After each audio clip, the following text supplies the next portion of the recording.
아멘. 할렐루야. 힘 있는 찬양, 감사의 찬양 너무너무 감사합니다. 설교를 시작하기 전에 먼저 감사의 마음을 좀 표현하고 싶습니다. 우리 지원의 찬양대 매주일 1년이면 52주인데요 이 쉬운 일이 아닙니다. 늘 정한 자리에서 온 대원들이 힘과 마음과 뜻을 모두어서 귀한 찬양을 하나님께 올려주시니 너무 감사합니다. 우리 교우들 감사한 마음을 담아서 한번 박수하겠습니다. 고맙습니다.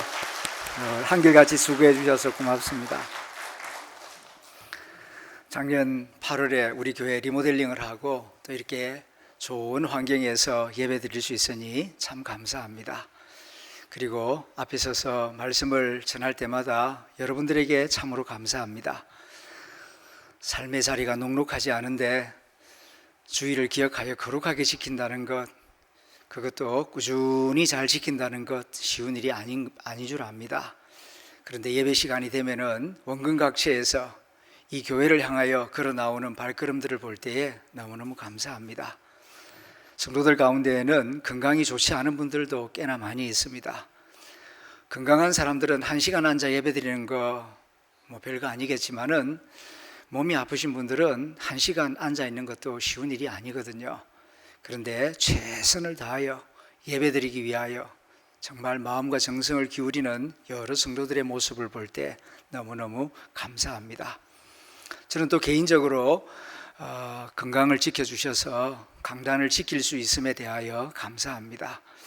여러분들에게 한 번도 그런 말씀 드린 적이 없었는데 제가 이 교회에 부임한 1년 지났을 때 2014년 8월 16일 날 2부 설교하고 의식을 잃어서 잠시 119에 실려간 때가 있었습니다. 너무 긴장한 나머지 또 여름이 너무 뜨겁고 그래서 그때 그런 일이 있었는데 이후로 주일만 되면은 많이 긴장을 합니다. 최대한 컨디션을 좋게 유지해서 주일날 실수함이 없이 말씀을 잘 전해야 할 텐데 늘 준비하고 기도하고 신경을 많이 쓰는데 하나님께서 주일마다 힘 주시고 또 은혜 주셔서 잘 감당해 나올 수 있었음을 생각할 때 너무너무 감사합니다. 여러분들에게도 금년 한 해 지내오면서 정말 이런저런 감사한 일들이 많이 있었을 것입니다. 말씀을 들으면서 예배드리면서 찬송하면서 여러분의 감사의 고백으로 하나님을 영화롭게 하는 예배 시간이 될 수 있기를 소망합니다. 오늘은 감사는 믿음입니다. 이런 제목으로 말씀을 준비했습니다. 별빛을 주신 하나님께 감사하라. 그리하면 달빛을 주실 것이다. 달빛을 주신 하나님께 감사하라. 그리하면 햇빛을 주실 것이다. 햇빛을 주신 하나님께 감사하라. 그리하면 은혜와 진리가 충만한 그리스도의 영광을 보게 해 주실 것이다. 영국의 유명한 설교가 찰스 스폴존이 한 말씀입니다. 이 말씀은 감사의 중요성, 감사의 풍성한 축복을 우리에게 일깨워주는 귀중한 말씀입니다. 하나님은 성경 여러 곳에서 우리에게 감사하는 자가 되라, 너희는 감사하는 자가 되라 말씀하고 있습니다. 하나님은 어느 곳에서도 불평하는 자가 되라 그렇게 말씀하신 적 없습니다. 너희는 기뻐하라, 감사하라, 기도하라. 이것이 그리스도 예수 안에서 너희를 향한 내 뜻이다 하나님께서 말씀하셨습니다. 잘 알고 있는 말씀이죠. 문제는 감사를 많이 해야 되겠는데 그야말로 범사에 감사할 수 있었으면 좋겠는데 이게 잘 안 됩니다. 범사에 감사하기는커녕 하루에 한 번도 감사하지 못하고 그냥 하루를 보내버리는 때도 있습니다. 어떻게 하면은 감사가 풍성한 사람이 될 수 있을까? 여기에 우리 믿는 사람의 고민이 있습니다. 오프라 윈프리는 이런 말을 합니다. 어떻게 감사해야 하는가? 기름을 짜듯이 감사를 짜내라. 그렇게 말하고 있습니다. 기름을 짜듯이 감사도 그렇게 짜내야 된다는 겁니다. 그냥 기분 좋으면 감사하고 기분 나쁘면 불평하고 소원하는 게 이루어지면 감사하고 안 이루어지면 궁시렁거리고 그런 습관 버리고 매일매일 감사할 거리가 생각이 나든 안 나든 감사할 거리를 적극적으로 찾아내라는 것입니다. 이 말은 오프라 윈프리가 한 말인데, 오프라 윈프리는 미국의 유명한 방송인 아닙니까? 토크쇼를 지향하는 세계 1억 4천만 명에게 큰 영향을 끼치는 인물로 알려져 있습니다. 그런데 이 여성이 처음부터 이렇게 유명하고 행복한 사람은 아니었습니다.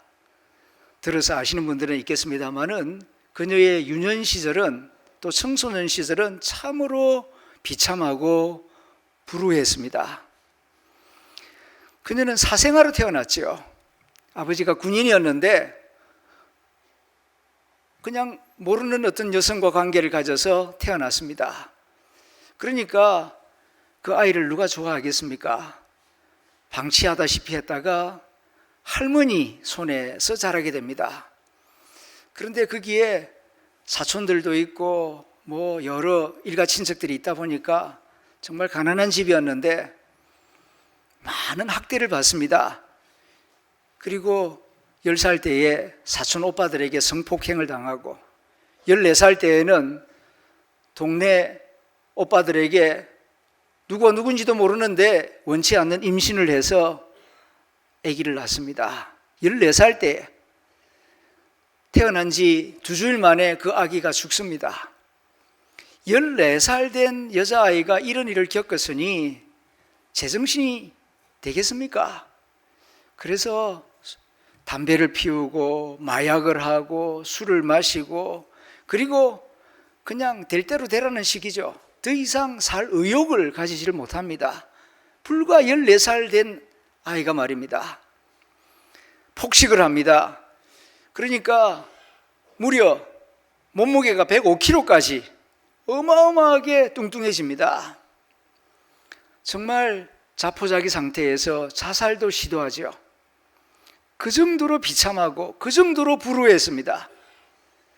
그랬던 그녀가 지금은 미국의 토크쇼 진행자가 되었고 미국의 가장 영향력이 있는 여성 중에 한 사람으로 명성을 날리고 있습니다. 어떻게 그렇게 변할 수 있었느냐? 그녀가 그렇게 변할 수 있었던 중요한 단서가 감사일기에 있었습니다. 그런 환경, 그런 처지에서 뭐 감사할 일이 있겠습니까? 그러나 결심을 하고 죽기 살기로 하루 일과를 마칠 때에 노트에다가 5가지 감사, 생각이 안 나면은 생각날 때까지 밤을 새워서라도 그 5가지를 꼭 적고 그 다음 잠자리에 들었습니다. 그랬더니 이게 한 달, 1년, 3년 지나가면서 몰라볼 정도로 자기 마음이 달라지고 자기 생각이 달라지고 그러면서 다시 잃어버렸던 의욕을 회복하고 열심히 공부하고 준비해서 그와 같이 토크쇼 진행자가 되고 또 남다른 고난을 많이 겪었기 때문에 남다른 공감 능력, 그의 그 재능을 잘 발휘해서 정말 많은 사람들에게 희망을 주고 공감을 일으키고 또 사회에 선한 영향을 끼치는 지도자가 된 것입니다. 그녀는 말합니다. 감사할 거리가 없다고요? 그러면 기름 짜듯이 감사를 짜내세요. 이것은 해도 되고 안 해도 되는 게 아니고 당신이 정말 살기를 원한다면, 성공하기를 원한다면, 행복하기를 원한다면 감사해야 됩니다. 감사를 짜내야 됩니다. 우리에게 아주 진심 어린 충고를 하고 있습니다. 저는 어릴 적에 방앗간을 지나갈 때에 그 참기름 짜는 기계를 본 적이 있습니다. 지금은 참기름 짜는 기계가 상당히 작고 효율적으로 잘 만들어져 나오는데 옛날에는 그 투박한 쇳덩어리였습니다. 2개의 쇳덩어리 위아래로 되어 있는데 그 참깨를 볶아가지고 그 가운데다 넣고 그 다음에 묵직한 그 쇳덩어리를 누르지 않습니까? 이쪽으로 돌리면은 이게 점점 내려와서 그 깨를 누르는데, 그게 점점 누르게 되면 이게 진이겨져서 깨집니다. 알맹이가 터진다고요. 그래도 계속 돌립니다. 그러면은 그게 꽉 누를 때에 거기서 기름이 한 방울 두 방울 나오고, 이게 모여져서 쪼르륵 흘러내리는 거기다가 병을 갖다 두면은 참기름이 차오르는 것을 보았습니다. 그러면은 고소한 냄새가 그 방앗간 전체에 가득해지는 것을 느낄 수가 있었죠. 감사는 그냥 되는 게 아닙니다. 알갱이가 이렇게 터지고 깨지고 진흙이 때에 거기서 진정한 감사가 나오고, 그 감사가 내 삶을 거룩하게 하고 향기롭게 하고 많은 사람들을 유익하게 하고 또한 복되게 한다 하는 이야기입니다. 우리는 다니엘이라고 하는 인물을 알고 있습니다. 바벨론 포로 시대 때에 그 끌려간 유대인 남자 청년 아닙니까? 10대 때에 포로로 끌려갔습니다. 포로 생활이라고 하는 게 얼마나 힘든 생활입니까? 무슨 감사한 일이 있겠습니까? 그런데도 그는 감사하는 걸 잊지 않았습니다. 그가 페르시아의 총리가 되지 않습니까? 그때에 그를 시기하는 주변 사람들이 그를 죽이기 위해서 우상을 만들어 놓고, 왕이여, 저 우상, 왕을 기념하는 우상입니다. 모든 국민이 예외 없이 다 엎드려 절하도록 하십시오. 여기 조서가 있습니다. 허락하시면은 도장을 찍어 주십시오. 왕이 자기 신상을 세운다고 하니까 기분 좋아가지고 거기다가 왕의 의인을 찍어주지 않습니까? 다니엘이 그 조서에 의인이 찍힌 것을 알고서도, 다니엘서 6장 10절에 있는 말씀입니다. 어떻게 했는가? 다니엘이 이 조서에 의인이 찍힌 것을 알고도 자기 집에 돌아가서는 그 방의 예루살렘으로 향하여 열린 창에서 전에 행하던 대로 하루 3번씩 무릎을 꿇고 기도하며 무엇을 하였습니까? 그 하나님께 감사하였더라. 하루에 3번씩 전에 하던 대로 하나님께 무릎 꿇고 감사 기도를 드렸다는 것입니다. 얼마나 놀라운 일입니까? 포로 생활, 주변에서는 정적들이 자기를 죽이려고 호시탐탐 눈을 부아리며 지켜보고 있는 그런 상황, 뭐가 감사할 것이 있겠습니까? 그런데도 다니엘은 하루에 3번씩 무릎을 꿇고 하나님께 감사하였다는 것입니다. 쉬운 일이 아니었을 것입니다. 그야말로 기름을 짜듯이 감사하였을 것입니다. 어떤 날은 하나님, 내가 왜 이런 일을 당해야 합니까? 억울한 심정도 있었을 것입니다. 그리고 점점 다가오는 정적들의 발걸음 소리가 들릴 때에 두렵고 무섭기도 하였을 것입니다. 그러나 그는 그런 상황 가운데에서도 감사 기도하는 것을 잊지 아니하려고 하루에 한 번이 아니라 아침, 점심, 저녁 하루에 3번씩 꼭 감사 기도를 드렸다는 것입니다.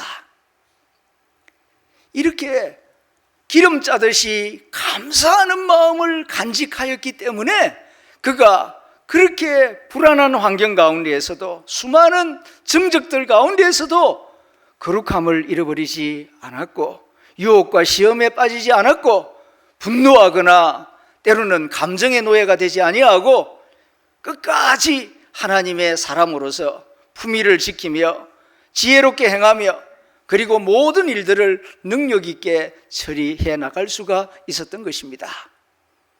승리의 비결은 감사하는 데 있었다는 말씀입니다. 우리는 창세기의 아담과 하와 이야기를 잘 알고 있습니다. 처음에는 그가 에덴 동산에서 정말 복된 삶을 살았는데 낙원을 잃어버리는 불행한 사람이 되지요. 왜 그렇게 범죄하게 되었는가? 우리가 알기로는 하나님이 금하신 그 선악 지식의 나무 열매를 따먹었기 때문이다, 그렇게 알고 있습니다. 맞습니다. 창세기 3장 6절에 있는 말씀입니다. 그 여자가 그 나무를 본 적 먹음직도 하고 보암직도 하고 지혜롭게 할 만큼 탐스러운 나무이기도 한지라 여자가 그 열매를 따먹고 자기와 함께한 남편에게도 주어 먹게 한지라. 이 말씀에 따르면은 왜 따먹었느냐 하면은 그 선악지식의 나무 열매가 너무나 탐스럽고 보암직하고 먹음직스러워서 유혹을 받아 따먹었다는 것입니다. 그런데 이렇게 생각하는 것은 반은 맞고 반은 틀린 생각입니다. 왜냐하면은 창세기 2장 9절을 보게 되면은 선악지식의 나무 열매만 그렇게 탐스럽고 먹음직스러웠던 것이 아니기 때문입니다.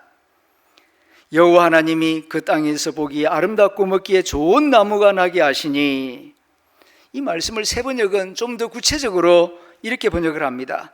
주 하나님은 보기에 아름답고 먹기에 좋은 열매를 맺는 온갖 나무 열매를 위해 온갖 나무를 땅에서 자라게 하시고.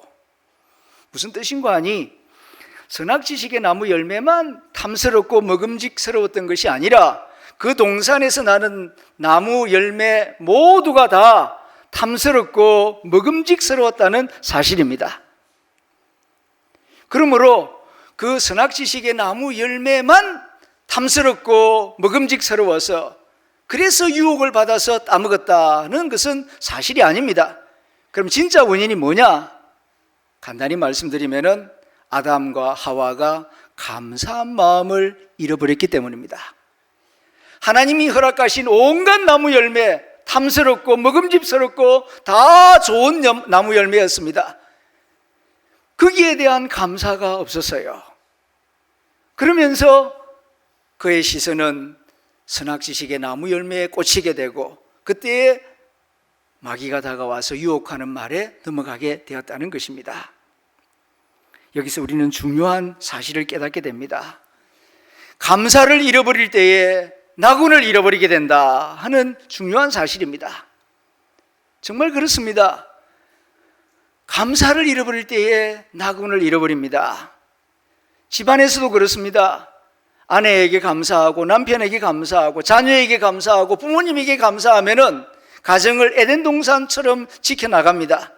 그런데 언제부터인가 감사를 잃어버리고 당연하게 생각하기 시작하면, 그리고 불평하고 원망하기 시작하면은 아무리 큰 저택에 살아도, 아무리 먹을 고기가 많고 반찬이 많아도 거기에는 더 이상 에덴은 존재하지 않습니다.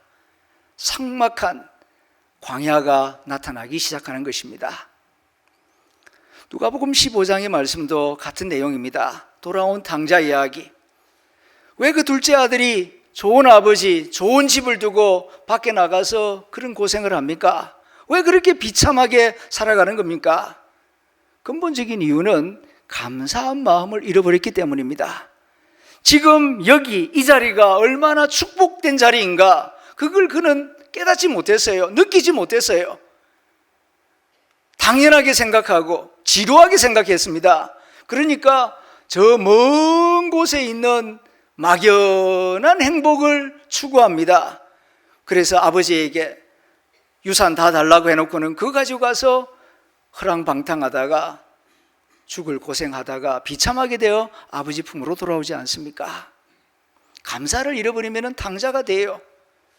그리고 또 한 가지, 돌아온 탕자가 정말 이제는 정신 차리고 행복하게 잘 살았을까요?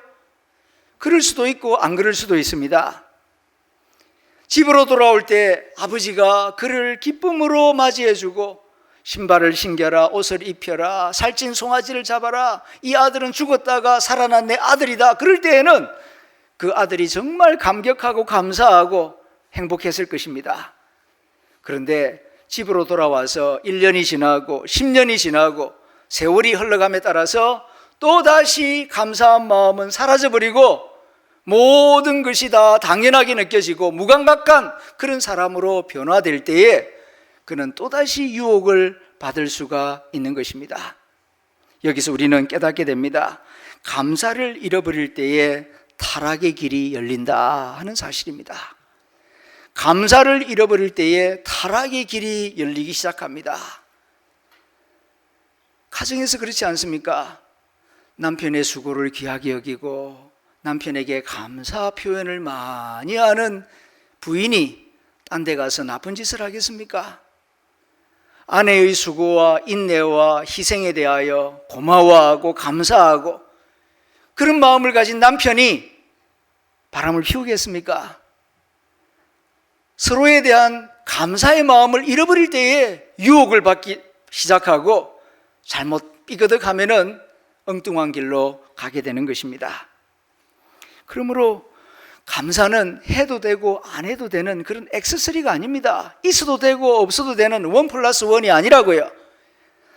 사람이 사람답게 살기 위해서, 거룩하게 살기 위해서, 행복하게 살기 위해서는 감사한 마음은 반드시 챙겨야 하는 필수품입니다. 그래서 오늘 골로새서 2장 말씀에서는 감사를 넘치게 하라, 감사를 인색하게 하지 말고 감사를 풍성하게 하라 우리에게 말씀합니다. 왜냐하면 감사는 믿음의 표현이기 때문입니다. 보이지 않는 믿음 어떻게 증거할 것입니까? 범사에 감사하는 그 모습을 통하여 나의 믿음이 나타난다는 사실입니다. 골로새서 2장 6절 7절 제가 다시 읽어봅니다. 그러므로 너희가 그리스도 예수를 주로 받았으니 그 안에서 행하되 그 안에 뿌리를 박으며 세움을 입어 교훈을 받은 대로 믿음에 굳게 서서 감사함을 넘치게 하라. 아멘. 감사를 넘치게 하되 믿음 위에 굳게 서서, 믿음 위에 굳게 서야 또 감사를 풍성하게 할 수가 있습니다. 세상 사람들의 감사는 지극히 제한적이고 본능적입니다. 배부르면 감사하고 등 따시면 감사하고 자기가 소원하던 것이 이루어지면 감사하고 대부분의 감사는 그런 감사죠. 믿음을 가진 자의 감사는 그런 감사뿐만 아니라 때로는 장미꽃뿐만 아니라 장미가시까지도 감사할 수 있는 그 사람이 진정한 믿음의 사람인 것입니다. 그래서 사도 바울은 범사에 감사해야 합니다. 그것이 우리를 향한 하나님의 뜻입니다 라고 가르쳐 주고 있는 것입니다.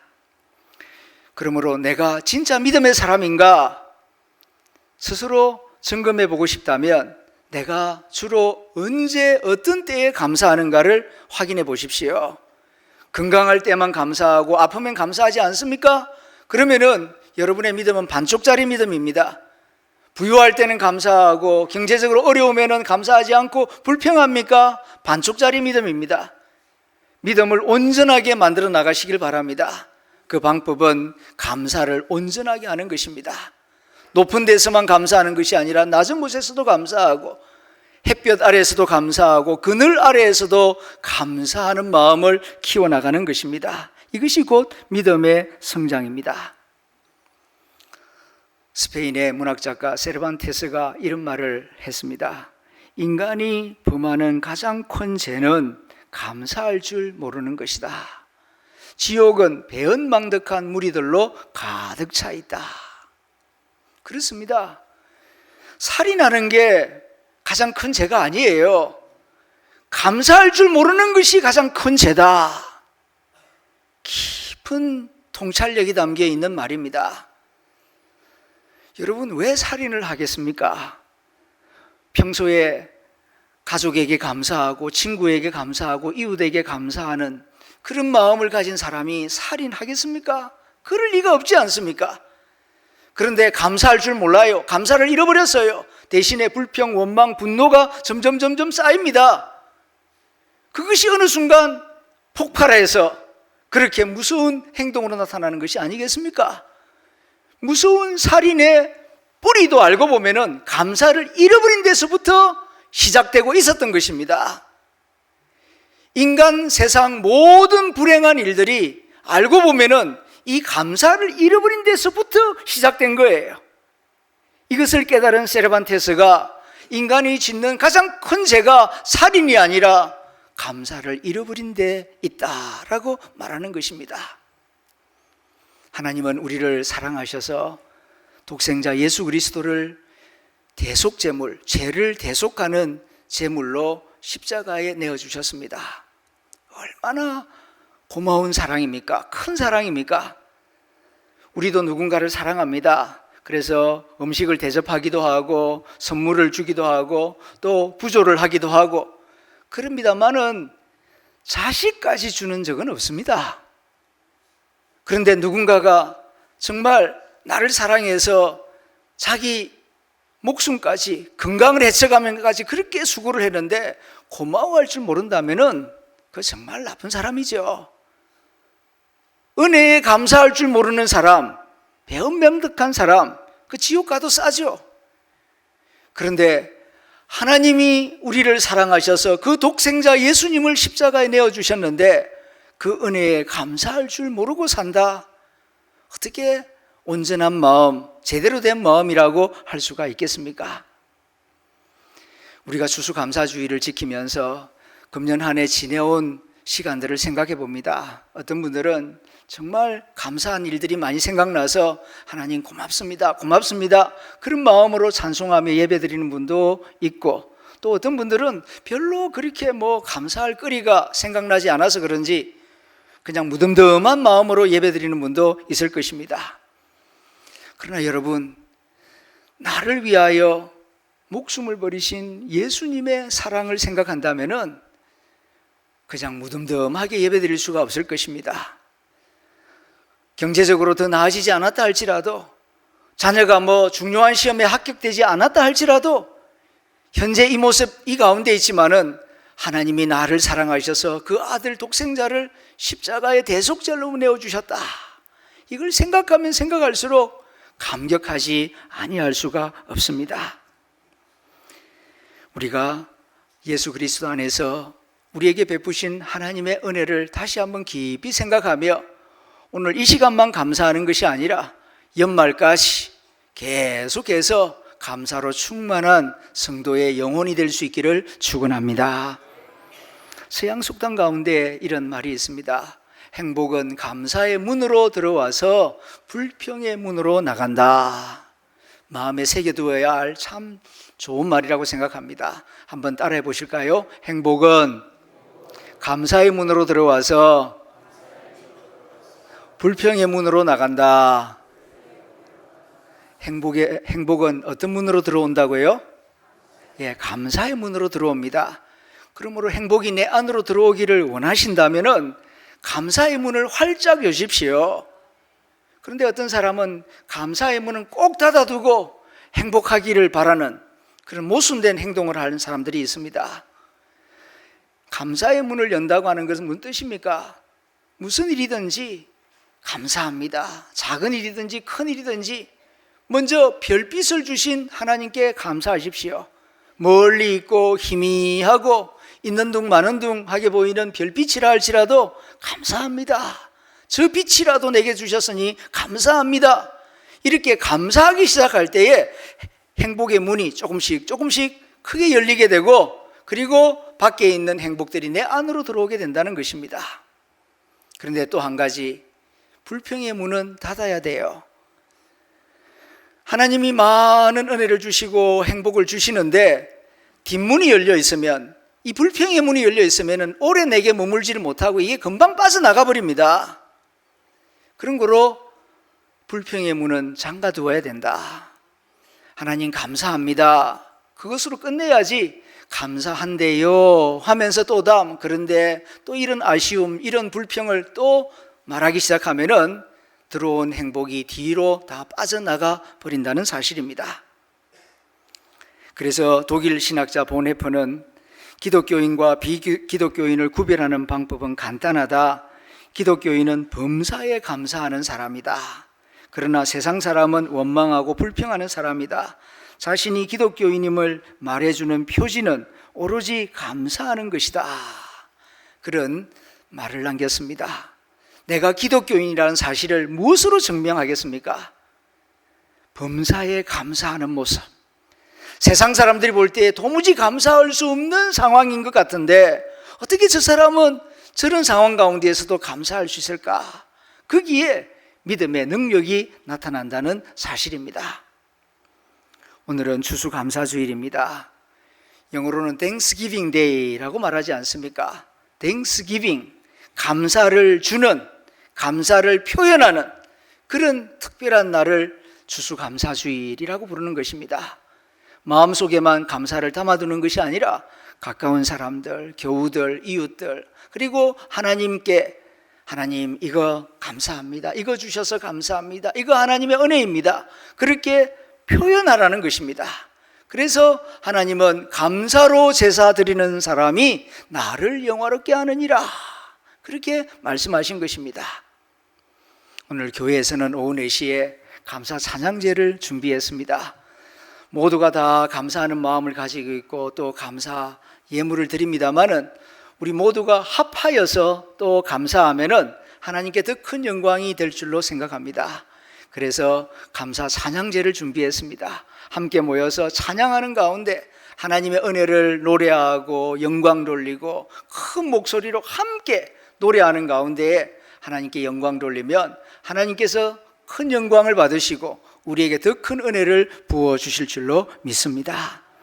하나님께서 우리에게 정말 많은 은혜들을 베풀어 주셨습니다. 1년 동안 때를 따라 먹거리를 주셨고요, 또한 51년 전 이곳에 교회를 세워주셨고요, 그리고 우리 가족과 자녀들에게 많은 은혜를 베풀어 주셨습니다. 하나님께 감사하며 하나님께 영광 돌리는 삶을 통하여서 하나님을 기쁘시게 하는 우리 모두가 될 수 있기를 축원합니다. 기도하겠습니다. 고마우신 하나님, 금년 한 해 우리에게 좋은 것들을 많이 베풀어 주셨습니다. 육신적으로, 정신적으로, 영적으로 하나님은 우리의 아버지가 되셔서 우리를 돌보시고 지키시고 인도해 주셔서 여기까지 오게 하셨습니다. 그리고 51년 전 이곳에 교회를 세워주셔서 지금까지 예배자로 살게 해주신 은혜에 감사드립니다. 지금까지 지내온 것 하나님의 은혜임을 고백하며 찬양과 감사와 영광을 하나님께 올려드립니다. 강구와 없기는 다니엘처럼 바울처럼 험악한 세상 가운데에서도 기름을 짜듯이 감사를 짜내어 범사에 감사함으로 유혹을 이기고 시험을 이기고 승리하는 하나님의 자녀가 되게 하여 주옵소서. 주 예수님의 이름으로 기도드립니다. 아멘.